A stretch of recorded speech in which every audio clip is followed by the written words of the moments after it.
Hey guys, I just wanted to do a quick update. This week will be just a general update for Zombie Month. I just wanted to touch on 2 points. First of all, this being the second week, this is normally when I would do my contest. The contest is actually being held by Moueska this month on this channel. So that's already rolling. If you missed that contest, I'm going to put the link down below. Definitely jump on that. Really cool stuff. Pride and Prejudice and Zombies graphic novel. So it's really cool artwork. I actually was looking at what she showed in the video and I was blown away. It looks amazing. I think that's an interesting story in and of itself, but with that artwork, it looked really, really cool. Another thing I wanted to touch on was the positive feedback that I got last week and since last week about the skit. Yes, I am going to do a zombie skit. So for you guys that were really hoping for that, that is in the works. It will happen towards the end of this month, and I'm not really for sure how it'll all work out, but that is going to happen. I've got to wait on a few things, and I've got to put everything together. But regardless, I will keep you guys updated. But yes, skit in the works. Moueska's got the contest for the zombie month, so that's the 2 points I really wanted to touch on, and I wanted to make sure I did it correctly and got that stuff out there before I just randomly started rambling about anything else. Another thing I wanted to talk about, that this is just general, not anything having to do with zombies, but definitely interesting, is if you guys have seen Insidious yet. These are just some lobby cards that I picked up. If you've not seen Insidious, highly recommended. Highly recommended. I haven't seen a movie like that in a really long time, and I haven't seen it at a theater, maybe ever. It definitely feels kind of like a throwback, but it's modernized. It's really well done.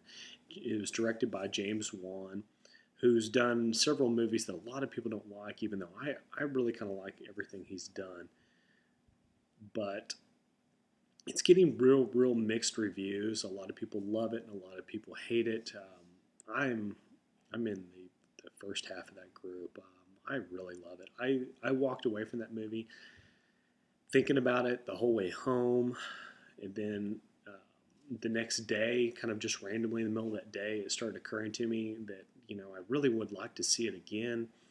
And I don't usually get that from horror movies. That when you go to the movie theater, I usually just walk out and think, oh, that's interesting. I'll probably end up buying that on DVD or Blu-ray or whatever.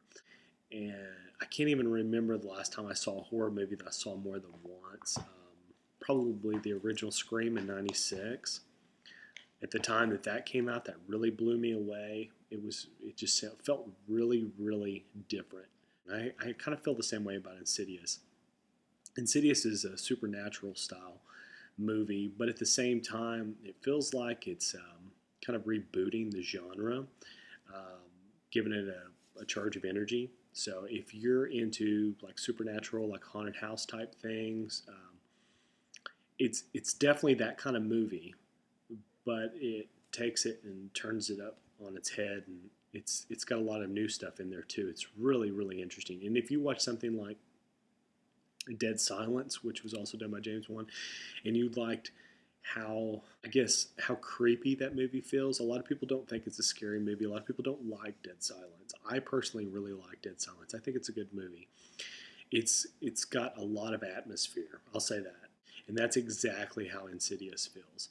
From what I've read, Insidious is about like $1 million movie. That's how the budget was.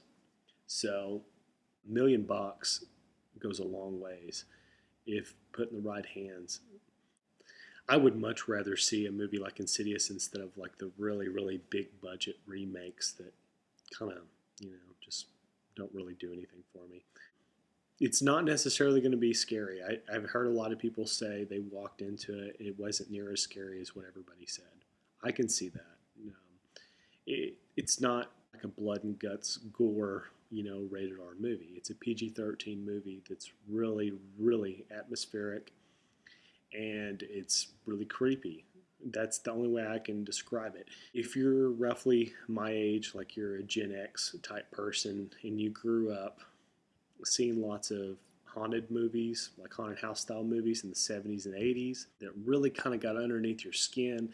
And then as time went on, those now looking back seem very dated or cheesy or whatever, or low budget, then probably you have a better appreciation for this movie than a lot of people do, because it kind of takes you back to the roots of what kind of movies that you might have grown up on, but it kind of really, ratchets up the, the stakes, and it makes it really, really tense.